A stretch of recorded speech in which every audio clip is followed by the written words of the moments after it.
महाभारत का वह सबसे शक्तिशाली योद्धा, जिसके पास युद्ध को मात्र 1 मिनट में समाप्त करने की शक्ति थी। वह चाहता तो अकेले ही पूरे कुरुक्षेत्र को लाशों के ढेर में बदल देता, लेकिन क्यों उसे अपने ही दादा के खिलाफ खड़ा होना पड़ा, और क्यों स्वयं भगवान श्री कृष्ण को उससे उसका शीश मांगना पड़ा। आइए शुरू करते हैं बर्बरीक से बाबा श्याम बनने की वो दास्तां, जिसे सुनकर आज भी भक्तों की आंखें नम हो जाती हैं। ये कहानी शुरू होती है पांडुपुत्र भीम के परिवार से। भीम और हिडिंबा के पुत्र थे घटोत्कच, जो एक महान और मायावी योद्धा थे।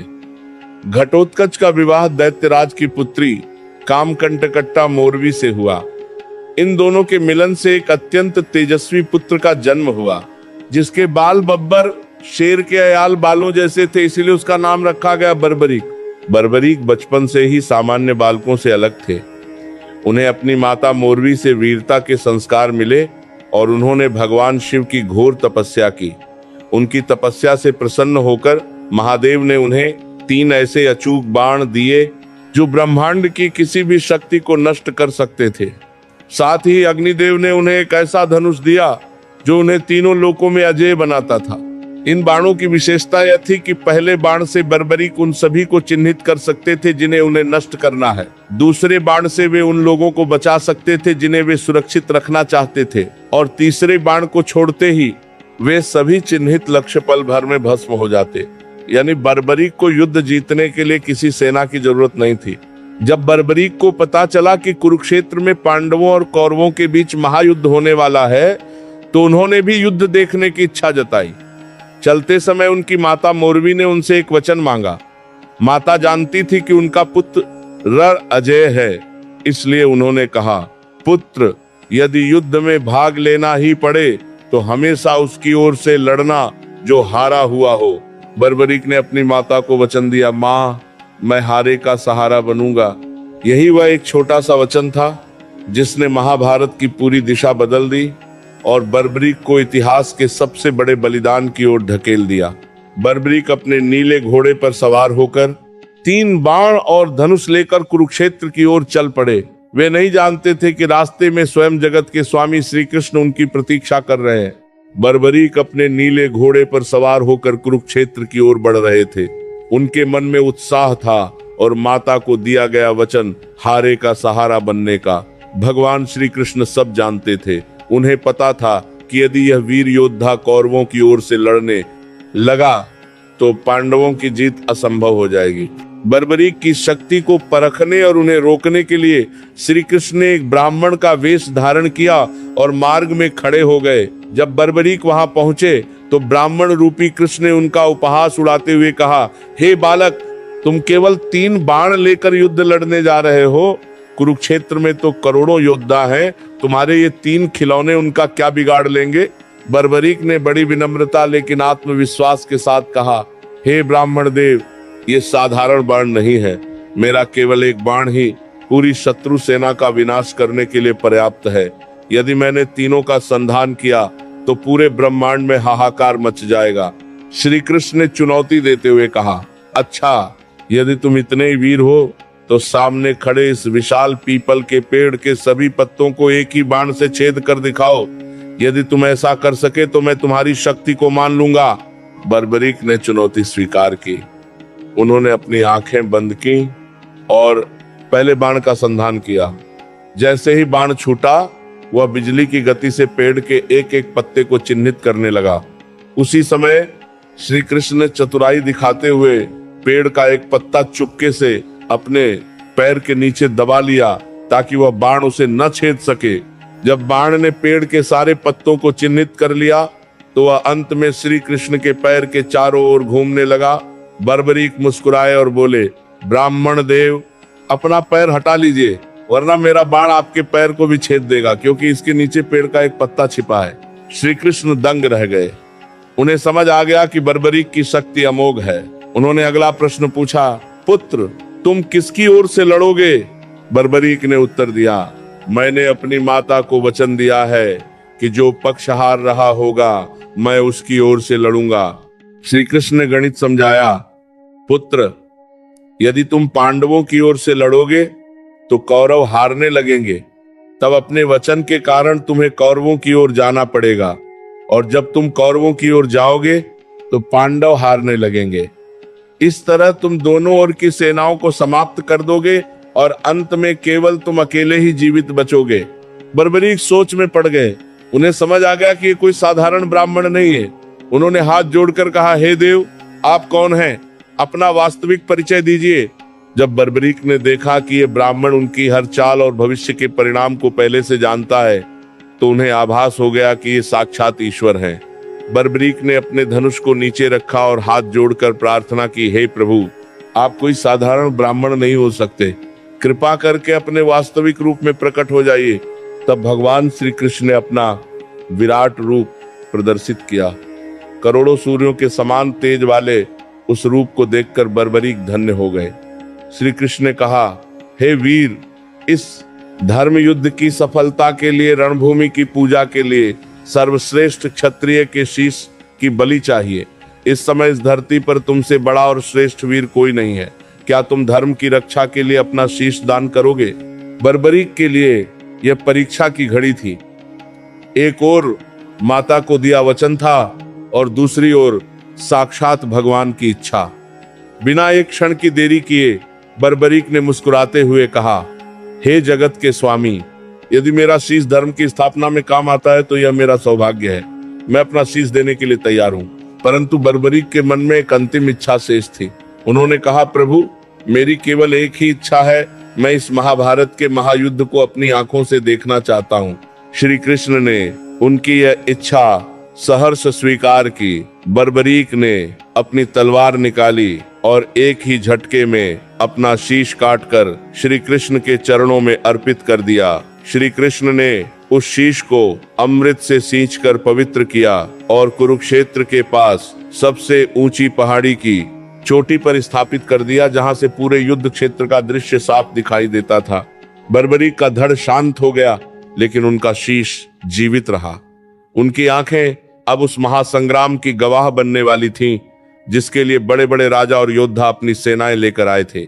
बिना शरीर के भी बर्बरीक का वह शीश अंत तक युद्ध देखता रहा, और अंत में उन्होंने जो बताया उसने पांडवों का अहंकार चूर चूर कर दिया। महाभारत का युद्ध समाप्त हो चुका था। पांडव विजयी हुए थे। जीत की खुशी में अर्जुन और भीम के बीच इस बात को लेकर बहस छिड़ गई कि इस जीत का असली श्रेय किसे जाता है। अर्जुन का मानना था कि उनके गांडीव, धनुष और कौशल ने युद्ध जीता, जबकि भीम को लग रहा था कि उनकी गदा और बल ने कौरवों का विनाश किया। जब यह विवाद शांत नहीं हुआ तो वे भगवान श्री कृष्ण के पास पहुंचे। श्री कृष्ण मुस्कुराए और बोले, इसका निर्णय मैं नहीं कर सकता, क्योंकि मैं तो स्वयं युद्ध में व्यस्त था। लेकिन उस पहाड़ी पर बर्बरीक का शीश पूरे युद्ध का साक्षी रहा है। चलिए उन्हीं से पूछते हैं कि उन्होंने इस रणभूमि में क्या देखा। पांडव श्री कृष्ण के साथ बर्बरीक के शीश के पास पहुंचे। जब बर्बरीक से पूछा गया कि युद्ध में सबसे महान योद्धा कौन था, तो बर्बरीक का शीश जोर जोर से हंसने लगा। बर्बरीक ने कहा, हे पांडवों, मुझे वहां न कोई अर्जुन दिखाई दिया, न भीम और न ही कोई अन्य योद्धा। मुझे तो पूरे रणक्षेत्र में केवल भगवान श्री कृष्ण का सुदर्शन चक्र घूमता हुआ दिखाई दे रहा था, जो शत्रुओं का संहार कर रहा था। और दूसरी ओर मुझे द्रौपदी के रूप में साक्षात महाकाली खप्पर भरकर शत्रुओं का रक्तपान करती दिखाई दे रही थी। आप सब तो केवल निमित्त मात्र थे। युद्ध तो स्वयं भगवान की इच्छा से जीता गया है। यह सुनकर पांडवों का अहंकार पल भर में चूर चूर हो गया। वे समझ गए कि वास्तविक कर्ता धर्ता कौन है। बर्बरीक की इस निस्वार्थ भक्ति और महान बलिदान से श्री कृष्ण अत्यंत प्रसन्न हुए। श्री कृष्ण ने बर्बरीक से कहा, हे वीर, तुमने धर्म के लिए अपना शीश दान किया है। कलयुग में अधर्म का बोलबाला होगा, लोग दुखी और परेशान होंगे। ऐसे समय में तुम मेरे नाम श्याम से पूजे जाओगे। जो भी भक्त सच्चे मन से तुम्हारे दर पर आएगा और कहेगा, हारे का सहारा बाबा श्याम हमारा, उसकी हर मनोकामना पूरी होगी। तुम्हारा यह शीश कलयुग में कलयुगी जीवों का उद्धार करेगा। श्री कृष्ण ने यह भी वरदान दिया कि जो भक्त तुम्हारी शरण लेगा, उसके जीवन के सारे कष्ट तुम अपने ऊपर ले लोगे। यही कारण है कि आज करोड़ों लोग बाबा श्याम के दरबार में अपनी अर्जी लगाते हैं। श्री कृष्ण के वरदान के अनुसार महाभारत युद्ध के बाद बर्बरी का वह शीश कलयुग तक गुप्त रहना था। समय बीतता गया, युग बदले और सभ्यताएं बदली। वह पवित्र शीश राजस्थान के सीकर जिले में स्थित खाटू नाम के एक गांव की धरती में समा गया। सदियों तक दुनिया इस रहस्य से अनजान रही कि उनके रक्षक और हारे का सहारा उनके पैरों के नीचे विश्राम कर रहे हैं। फिर आया वो दिन जब इस रहस्य पर से पर्दा उठना था। खाटू गांव में एक साधारण गाय चराने वाला ग्वाला रहता था। उसकी गायों में एक ऐसी गाय थी जो दिखने में बहुत ही शांत और दिव्य थी। उस ग्वाले ने एक अजीब घटना देखी। जब भी वह गाय एक विशेष स्थान पर खड़ी होती, उसके थनों से अपने आप दूध की धारा बहने लगती थी। वह स्थान एक साधारण जमीन का टुकड़ा था, जहां न तो कोई बछड़ा था और न ही कोई उसे दुहने वाला। ग्वाले ने ये बात गांव के लोगों और वहां के तत्कालीन राजा को बताई। राजा को बड़ी जिज्ञासा हुई। उन्होंने उस स्थान पर खुदाई करने का आदेश दिया। जैसे ही खुदाई शुरू हुई, वहां मौजूद लोगों के मुंह से जय श्री कृष्ण के जयकारे निकलने लगे। जमीन के भीतर से कोई खजाना नहीं, बल्कि बर्बरीक का वह दिव्य शीश प्रकट हुआ, जो आज भी उतना ही तेजस्वी था जितना महाभारत काल में था। कहा जाता है कि उस समय आकाशवाणी हुई या राजा को स्वप्न आया, जिसमें उन्हें निर्देश दिया गया कि इस शीश को एक भव्य मंदिर में स्थापित किया जाए। राजा ने कार्तिक मास की एकादशी के दिन उस शीश की स्थापना की। यही कारण है कि आज भी देव उठनी एकादशी का दिन बाबा श्याम के जन्मदिन और उनके सबसे बड़े मेले के रूप में मनाया जाता है। जब मंदिर बनकर तैयार हुआ तो भक्तों ने अनुभव किया कि बाबा की आंखों में वही करुणा और तेज है जो श्री कृष्ण ने उन्हें वरदान देते समय दिया था। वह स्थान जो कभी गुमनाम था, खाटू धाम के नाम से पूरे विश्व में प्रसिद्ध हो गया। वह गाय का दूध चढ़ाना इस बात का प्रतीक था कि प्रकृति स्वयं अपने स्वामी का अभिषेक कर रही थी।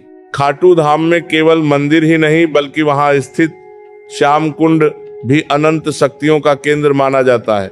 मान्यताओं के अनुसार यह वही स्थान है जहां जमीन से बाबा श्याम का शीश प्रकट हुआ था। कहा जाता है कि इस कुंड के जल में साक्षात अमृत का अंश है। जो भी भक्त इस कुंड में स्नान करता है, उसके न केवल शारीरिक रोग दूर होते हैं, बल्कि उसके जन्म जन्मांतर के पाप भी धुल जाते हैं। इस कुंड से जुड़ी एक और अद्भुत बात यह है कि इसका जल कभी सूखता नहीं है। भीषण गर्मी में भी इसकी शीतलता बनी रहती है। भक्त इस जल को अपने घर ले जाते हैं और इसे छिड़कने से घर की नकारात्मक ऊर्जा समाप्त हो जाती है। अब बात करते हैं बाबा श्याम के दिव्य श्रृंगार की। खाटू वाले बाबा का श्रृंगार दुनिया के सबसे भव्य श्रृंगारों में से एक माना जाता है। उन्हें 16 कलाओं का स्वामी कहा जाता है, जो साक्षात श्री कृष्ण का रूप है। प्रतिदिन बाबा का श्रृंगार अलग अलग रंगों के सुगंधित फूलों, हीरों, पन्नों और स्वर्ण आभूषणों से किया जाता है। भक्तों का मानना है कि बाबा श्याम का चेहरा हर दिन अलग दिखता है। कभी वे एक छोटे बालक की तरह मुस्कुराते हैं, तो कभी एक वीर योद्धा की तरह तेजस्वी नजर आते हैं। बाबा के श्रृंगार में सबसे महत्वपूर्ण है उनका इत्र सेंट। जब मंदिर के पट खुलते हैं तो पूरा खाटू धाम एक दिव्य खुशबू से महक उठता है। ये खुशबू किसी कृत्रिम इत्र की नहीं, बल्कि बाबा के विग्रह से आती हुई महसूस होती है। जो भक्त एक बार बाबा के सजे हुए रूप के दर्शन कर लेता है, वह अपनी सुध बुध भूल जाता है। एक और अनोखा रहस्य है बाबा की आंखें। यदि आप मंदिर में बाबा की आंखों में ध्यान से देखेंगे तो आपको महसूस होगा कि वे जिधर भी आप जा रहे हैं, आपको ही देख रहे हैं। ये जीवंतता इस बात का प्रमाण है कि भले ही ये केवल एक शीश है, लेकिन इसमें प्राण स्वयं भगवान श्री कृष्ण ने फूंके हैं। खाटू धाम के रहस्यों में एक ऐसी चीज है जिसके बिना बाबा की महिमा अधूरी मानी जाती है, और वह है मोरछड़ी। आपने देखा होगा कि मंदिर के पुजारी भक्तों के सिर और कंधों पर मोर के पंखों के एक गुच्छे से स्पर्श करते हैं, जिसे झाड़ा देना कहा जाता है। लेकिन क्या आप जानते हैं कि ये साधारण मोरपंख नहीं है? मान्यता है कि यह मोरछड़ी साक्षात श्री कृष्ण के मोरपंख का प्रतीक है। भक्त बताते हैं कि जब वे मानसिक तनाव, डर या किसी अज्ञात बीमारी से जूझ रहे होते हैं, तो इस मोरछड़ी का एक स्पर्श उनके भीतर बिजली जैसी सकारात्मक ऊर्जा भर देता है। कई लोगों का अनुभव है कि जो काम दवाइयां नहीं कर पाई वह बाबा की इस मोरछड़ी के झाड़े ने कर दिखाया। यह भक्तों के लिए किसी दिव्य मरहम से कम नहीं है। एक और गुप्त रहस्य है शीश के स्नान का जल। जब बाबा के शीश को स्नान कराया जाता है तो उस जल चरणामृत की एक एक बूंद अनमोल हो जाती है। कहा जाता है कि इस जल में ऐसी शक्ति है कि यदि कोई असाध्य रोग से पीड़ित व्यक्ति इसे श्रद्धा से ग्रहण कर ले तो उसे नया जीवन मिल सकता है। इतना ही नहीं, बाबा श्याम के दरबार में एक और अनोखी परंपरा है कनस्तर टीन के डिब्बे बांधना। जो भक्त अपनी जमीन मकान या दुकान की अर्जी लेकर आते हैं वे वहां प्रतीकात्मक रूप से धागा या छोटी घंटी बांधते हैं। लोगों का अटूट विश्वास है कि जिसने खाटू की चौखट पर अपनी अर्जी लिख दी या बांध दी उसकी फाइल सीधे स्वर्ग के दफ्तर में मंजूर हो जाती है। ये भाग हमें समझाता है कि बाबा श्याम केवल दूर बैठकर दर्शन देने वाले देवता नहीं हैं, बल्कि वे एक ऐसे वैद्य डॉक्टर भी हैं जो अपने भक्तों के मानसिक और शारीरिक कष्टों को अपनी इस मोरछड़ी और चरणामृत से हर लेते हैं। बाबा श्याम को अक्सर नीले घोड़े वाला कहा जाता है। खाट ऊ धाम के भजनों और जयकारों में नीले घोड़े रासवार शब्द बार बार आता है। लेकिन क्या आप जानते हैं कि ये नीला घोड़ा कौन है? पौराणिक कथाओं के अनुसार जब बर्बरीक भगवान शिव की तपस्या कर रहे थे तब उनकी शक्ति और भक्ति से प्रसन्न होकर उन्हें यह दिव्य घोड़ा प्राप्त हुआ था। यह घोड़ा साधारण नहीं था, इसमें हवा से भी तेज दौड़ने की क्षमता थी और यह किसी भी बाधा को पार कर सकता था। आज भी खाटू धाम में बाबा के विग्रह के पास एक सुंदर घोड़े की मूर्ति या चित्र जरूर होता है। भक्तों का विश्वास है कि जब कोई भक्त सच्चे दिल से संकट में बाबा को पुकारता है तो बाबा इसी नीले घोड़े पर सवार होकर बिजली की गति से उसकी मदद करने पहुंच जाते हैं। इसी कारण उन्हें लीले का सवार कहकर पुकारा जाता है। अब बात करते हैं बाबा के उन 3 बाणों की जो उनके हाथ में या उनके पीछे हमेशा दिखाई देते हैं। ये वही 3 बाण हैं जो उन्हें महादेव ने दिए थे। आज के संदर्भ में इन 3 बाणों का एक बहुत गहरा आध्यात्मिक अर्थ है। पहला बाण आपके भीतर की बुराइयों और नकारात्मकता को चिन्हित करता है। दूसरा बाण आपके पुण्य और आपकी भक्ति को सुरक्षित रखता है। तीसरा बाण आपके जीवन के सारे संकटों और शत्रुओं का नाश कर देता है। खाटू मंदिर के शिखर पर फहराता नारंगी और लाल रंग का निशान ध्वज भी इन 3 बाणों की विजय का प्रतीक माना जाता है। भक्त मीलों पैदल चलकर हाथों में ये निशान लेकर खाटू पहुंचते हैं। माना जाता है कि जो भक्त बाबा को निशान चढ़ाता है बाबा उसके जीवन की सारी हार को जीत में बदल देते हैं। यहाँ एक और रहस्यमयी बात प्रचलित है। कई भक्तों ने दावा किया है कि रात के सन्नाटे में मंदिर के आसपास घोड़े के टापों की आवाज सुनाई देती है। स्थानीय लोगों का मानना है कि बाबा आज भी अपने नीले घोड़े पर सवार होकर पूरे नगर की पानी की करने की बने गई है, जिसके साथ परिक्रमा करते हैं और अपने शरण में आए भक्तों की पहरेदारी करते हैं। बाबा श्याम के इतिहास में जहां राजाओं और योद्धाओं के नाम आते हैं वहीं एक नाम स्वर्ण अक्षरों में लिखा जाता है, भक्त शिरोमणि आलू सिंह जी। यह भाग हमें बताता है कि बाबा श्याम केवल हिंदुओं के ही नहीं बल्कि हर उस इंसान के हैं जिसके मन में सच्ची तड़प है। कहा जाता है कि बाबा श्याम की भक्ति में जाति और मजहब कभी दीवार नहीं बने। इतिहास में ऐसे कई प्रसंग मिलते हैं जहां मुस्लिम समुदाय के लोगों ने भी बाबा की शक्ति को स्वीकार किया और उनके अनन्य भक्त बने। खाटू धाम की परंपराओं में भक्त आलू सिंह जी का स्थान बहुत ऊंचा है। उन्होंने अपना पूरा जीवन बाबा की सेवा और उनके भजनों के प्रचार में लगा दिया। आलू सिंह जी के बारे में प्रसिद्ध है कि वे बाबा श्याम से साक्षात बातें किया करते थे। एक बार की बात है जब मंदिर में कुछ ऐसी परिस्थितियां बनी कि बाबा के दर्शन दुर्लभ हो गए, तब आलू सिंह जी की व्याकुलता इतनी बढ़ गई कि उन्होंने अन्न जल त्याग दिया। कहा जाता है कि तब स्वयं बाबा श्याम ने उन्हें दर्शन दिए और उनकी अटूट श्रद्धा की पुष्टि की। खाटू धाम का एक और बड़ा चमत्कार है यहाँ की निशान यात्रा। आपने देखा होगा कि लाखों लोग हाथों में रंग बिरंगे ध्वज निशान लेकर पैदल चलते हैं। इस परंपरा की जड़ें भी इसी विश्वास में हैं कि हम अपना अहंकार और अपनी चिंताएं बाबा के चरणों में सौंप रहे हैं। चाहे अमीर हो या गरीब, राजा हो या रंक, बाबा की चौखट पर सब एक समान हो जाते हैं। यहाँ एक प्रसिद्ध कहावत है, श्याम के दरबार में सबका खाता एक। यानी यहाँ सिफारिश नहीं, सिर्फ सिमरन स्मरण काम आता है। बाबा श्याम को मोरछड़ी, मोर के पंखों का गुच्छा से झाड़ा देने की परंपरा भी यहीं से शुरू हुई। माना जाता है कि उस मोरछड़ी के स्पर्श मात्र से बड़े से बात का मानसिक तनाव और नजर दोष समाप्त हो जाता है। ये मोरछड़ी साक्षात कृष्ण के मोरपंख का आशीर्वाद है।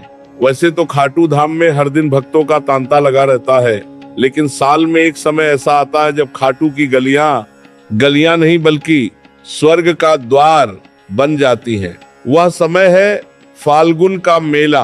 होली के कुछ दिन पहले से शुरू होने वाला यह मेला दुनिया के सबसे बड़े धार्मिक आयोजनों में से एक है। फाल्गुन शुक्ल पक्ष की प्रतिपदा से द्वादशी तक चलने वाले इस मेले का मुख्य आकर्षण होता है निशान यात्रा। रींगस से खाटू तक का वह 17-18 किलोमीटर का रास्ता, जहां लाखों भक्त नंगे पैर, हाथों में रंग बिरंगे निशान ध्वज लिए बाबा श्याम के जयकारे लगाते हुए झूमते हैं। धूल धूप और थकान का वहां नामो निशान नहीं होता, क्योंकि हर भक्त के हृदय में केवल एक ही धुन होती है, पग पग पर पहरा तेरा, तूने ही मुझे संभाला है। इस मेले का सबसे भावुक क्षण आमंत्रण होता है। भक्त दूर दूर से बाबा को अपनी शादी या शुभ कार्यों का पहला निमंत्रण देने आते हैं। फाल्गुन की एकादशी के दिन बाबा का श्रृंगार इतना अलौकिक होता है कि उसे शब्दों में बयान नहीं किया जा सकता। पूरे मंदिर को टनों विदेशी फूलों से सजाया जाता है और बाबा के मुखड़े की चमक ऐसी होती है मानो साक्षात सूर्य वहां विराजमान हो। मेले के दौरान खाटू में भजनों की गंगा बहती है। रात भर चलने वाले कीर्तनों में जब भक्त झूमते हैं तो ऐसा महसूस होता है जैसे समय ठहर गया हो। यहाँ एक अद्भुत परंपरा है गुलाल की होली। बाबा श्याम के दरबार में भक्त फूलों और अबीर गुलाल से होली खेलते हैं। माना जाता है कि जो गुलाल बाबा के चरणों को छूकर भक्त पर गिरता है, वह उसके जीवन के सारे दुखों के काले रंगों को मिटाकर खुशियों के रंग भर देता है। कहा जाता है कि फाल्गुन के इनों में बाबा श्याम अपनी कचहरी दरबार लगाते हैं और हर उस भक्त की अर्जी सुनते हैं जो हार चुका है। इसी मेले के कारण खाटू को कलयुग का सबसे जागृत तीर्थ माना जाता है। महाभारत के उस महान बलिदान से शुरू हुई ये यात्रा आज कलयुग के सबसे बड़े सहारे पर आकर रुकती है। दुनिया में बहुत से देव स्थान हैं, लेकिन खाटू वाले श्याम को हारे का सहारा ही क्यों कहा जाता है? इसका उत्तर छिपा है बर्बरीक को मिले उस वरदान में, जिसमें श्री कृष्ण ने कहा था कि जब इंसान हर तरफ से ठोकर खाकर थक जाएगा, जब अपने ही उसे साथ छोड़ देंगे, तब मेरा श्याम रूप उसका हाथ थामेगा। आज के समय में इंसान की सबसे बड़ी हार उसका मन है। जब कोई व्यापार में टूट जाता है, किसी बीमारी से हार जाता है या अपनों के धोखे से निराश हो जाता है, तब वो अपनी अर्जी लेकर खाटू की चौखट पर पहुंचता है। यहाँ की मिट्टी में एक ऐसा जादू है कि मंदिर की सीढ़ियां चढ़ते ही इंसान का भारी मन हल्का हो जाता है। लोग कहते हैं कि खाटू क्या गए, जीवन की दिशा ही बदल गई। बाबा श्याम की भक्ति का सबसे बड़ा नियम है विश्वास। बाबा कभी ये नहीं देखते कि आपने कितना सोना चढ़ाया या कितना बड़ा दान दिया। वे केवल ये देखते हैं कि आपकी आंखों में उनके प्रति कितने आंसू हैं। यहाँ एक अनूठी प्रथा है चिट्ठी लिखने की। भक्त अपनी समस्याओं को एक कागज पर लिखकर बाबा के चरणों में छोड़ देते हैं और चमत्कार देखिए, वे समस्याएं सुलझने में देर नहीं लगती। श्याम बाबा को शीश का दानी कहा जाता है क्योंकि उन्होंने धर्म के लिए अपना सर्वस्व न्यौछावर कर दिया। वे हमें सिखाते हैं कि बड़ा वह नहीं जो जीतता है, बल्कि बड़ा वह है जो धर्म और वचन के लिए अपनी सबसे प्यारी चीज का त्याग कर दे। आज खाटू धाम की महिमा 7 समंदर पार तक फैल चुकी है। विदेशों में भी बाबा के मंदिर बन रहे हैं और उनके भजनों की गूंज सुनाई दे रही है। इस गाथा का अंत करते हुए बस इतना ही कि जीवन के किसी भी मोड़ पर अगर आपको लगे कि अब सब खत्म हो गया है, तो बस एक बार आंखें बंद करके पुकारना, लीले घोड़ेरा असवार आजा नीले चढ़कर। वह जरूर आएंगे, क्योंकि उन्होंने वचन दिया है। वे कलयुग के राजा हैं, वे शीश के दानी हैं, वे हम सबके प्यारे बाबा श्याम हैं। बोलिए खाटू नरेश की जय, हारे के सहारे की जय।